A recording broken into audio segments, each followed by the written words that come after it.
Hey guys, back with another Marketing Monday. Again, I'm going to close some tabs so that this is not so sketchy. Hopefully, you guys are all having a great Monday. Happy Monday. Okay, so today I wanted to talk to you guys about what brings someone's brand alive, and sort of the differences in what makes a successful brand versus what makes an incredibly successful brand. And then also kind of we're going to talk about some different brands where you can see how they moved through that timeline. So when you get a brand and you start to identify it online, you start creating content around it, you're trying to build a brand. So you're trying to tell people what services you offer, what your brand does, what it looks like, which everything about that can be seen in incorporating, roofing into your logo, or making the image of your brand all encompassing, with people understanding the services that you have to offer.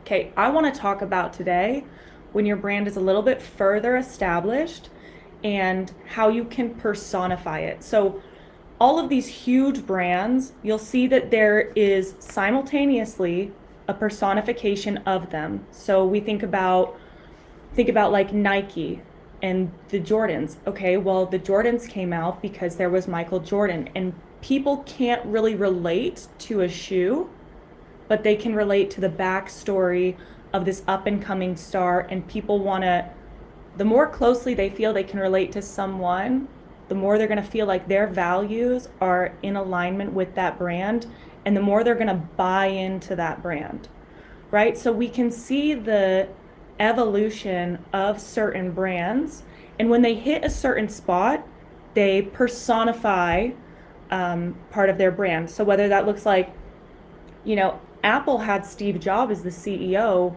for forever, and not until either past his death or when Apple was kind of trying to personify their brand did we hear about Steve Jobs. The same thing with McDonald's. McDonald's is a franchise, so you can't necessarily personify each of the different owners. So what did McDonald's do? McDonald's created Ronald McDonald, created a fictional character that personified someone that was joyous, someone that was fun with kids, someone that was playful, to target their ideal consumer and to personify a character in which its consumers would feel as though they could resonate with, right? Like something that's geared towards kids. So when you're building out your own business and you're doing your own branding, oftentimes people will get to this part of building their brand out online where they feel like, how do I better incorporate the values that my company has and kind of make it show up in my branding without looking too much like a business or without it looking too personal?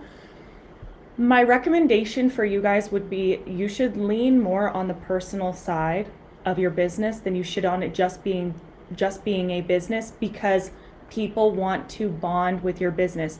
People want to work with people they feel have the same morals, the same values, the same ethics. If you're a family-oriented business and the only family posts that you put either on your personal page or that you put on your business's page are family photos of your entire family wearing branded shirts, standing in front of work trucks, in front of a job that you have going on, that's not going to resonate with as many people as you guys on a fishing boat having a nice vacation for summer break, right? People want to buy into your life. They want to feel like they know who you are. And then once they know who you are, they feel like they share some core values that you have. Then they want to buy into your brand, buy into your life story, help you achieve your goals, help you achieve the business that you have. So if you find yourself to be in this like mid-level space in your business and you're wondering what could be that next thing that can catapult you in your brand, I would consider personifying your brand, whether that looks like you, and maybe you're like, Savannah, I do not want to be the person in front of the camera. I don't want all eyes on me. I don't want anything like that. Then I would encourage you to, create an animation and something that you could personify and kind of go that way. Also, too, you guys would be surprised when you become more involved in your brand, how many people resonate with that, right? And I'm not saying resonate with the like, yes, we had a record breaking month and our business is growing so great, because those things are great. When your work truck breaks down on the side of the highway and you're unable to make a deadline with a job, those things are so much more relatable. It's the whole, with social media, and this goes for your brand too. With social media, people have their highlight role to where everything in their lives looks perfect all the time.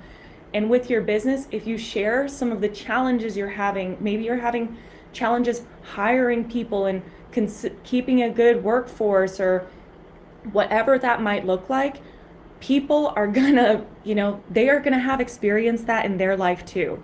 And then when you post about, hey, does anyone have good advice on how to keep a good workforce or how to better motivate my sales reps?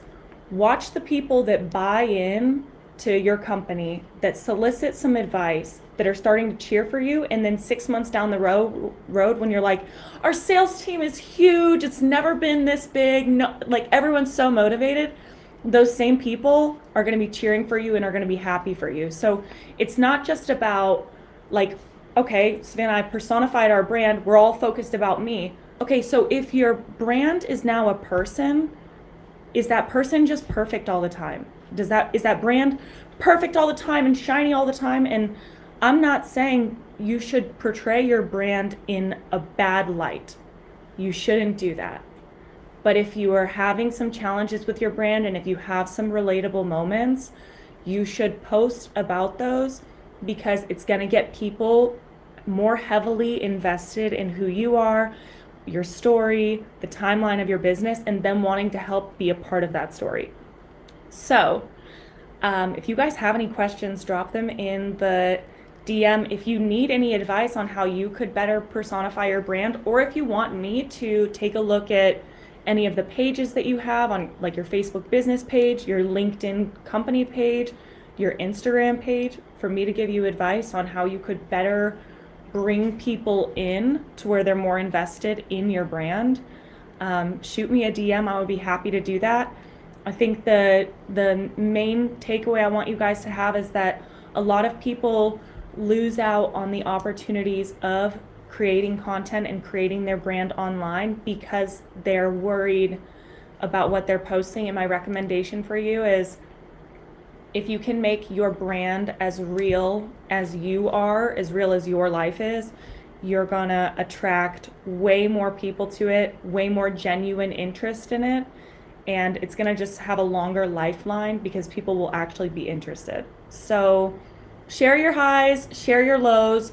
If you do not do business appropriately, do not share that, because that's going to be reflected. Also, you should be doing business correctly. So, don't portray anything sketchy, but if you guys are having some challenges, everyone has challenges, and that's part of the brand personification too. It's not about just showing the shiny things, it's about showing the grit. So, hope that you guys have a beautiful Monday. Great to see you, and talk to you soon.